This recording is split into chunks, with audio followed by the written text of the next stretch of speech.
হইছে?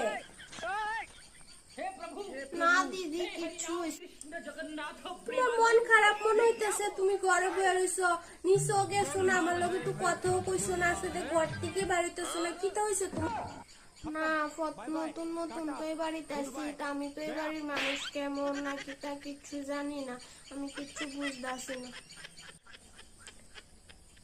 আরে কিছু টেনশন নাই, আমি আছি তো, আমি থাকতে তুমি এত টেনশন করতেছো করে? নতুন নতুন হলে কি তুইছে, আমি আছি না, তোমার আমি সব শিখাই দেব। হ্যাঁ, আর পরিবারের কথা কইতেছ, আমার মানে এই পরিবারের সবাই খুব ভালো। আর তুমি তো লাভ ম্যারেজ করে বিয়া করে আইছো, তুমি তো আমার দেওরে আগের থেকেই চিনো, আর আমার দেওর তো তোমার খুবই ভালোবাসে, তো আর চিন্তার কি আছে? আর এই পরিবারের সবাই খুব খুব ভালো, কোনো চিন্তা নাই। আরে শুনো, কোনো কিছু প্রবলেম হইব, কোনো কিছু হইব আমার কাছে কইবা, আমি তো তোমার বড় যা, তোমার বড় বোনের মতন, তা আমার কাছে কইবা, কোনো টেনশন করো না, আর কোনো চিন্তা করো না, খুশি খুশি থাকো। চলো আমি রান্না করে যাইতেছি, রান্না করতাম, তুমি আমার লগে দাঁড়া থেকো, রান্না শিখো, চলো আমি আইতাছি।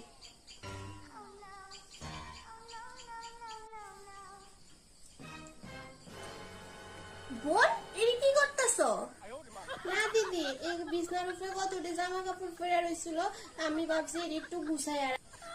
বুঝছি, মানে সব কাজ টাজ করে এবারে মানুষে নিজের করে ননের লেগে বুদ্ধি করতেছো না দিদি? আমি তো এমন কিছু ভাবছি না, বিছনার উপরে পড়ে রইছি, আমি সারাদিন বয়ে রইছি, বিয়ে হয়ে আইছি তোরা, তুমি একটাও কাজ করতেছি না, তাহলে আমি ভাবছি তোমার একটু হেল্প করবো, আমি জামা কাপড় একটু গুছাই রাখি। আরে না, আমি তো এমনি কইছি, আমি থাকতে তুমি কাজ করবা, রাখো এসব রাখো, আমি করে দিব। আর একটু একটু তো আমার কাজ করতে দাও, আমি আইসি ধরে কোনো কাজ করতেছি না, একটু কাজ করতে দাও, আমি জামা কাপড়টি গুছাইয়া দিই তোমার। আরে না, আমি আছি না, আমি থাকতে তুমি কোনো কথা, বিয়ার কয়দিন হয়েছে, এখন হাতেতে মেহেন্দিও গেছে না, তুমি কাজ করতে শুরু করে দিছো, রাখো আমি সব গুছাই দিব, তোমার গুছাইতে লাগতো না।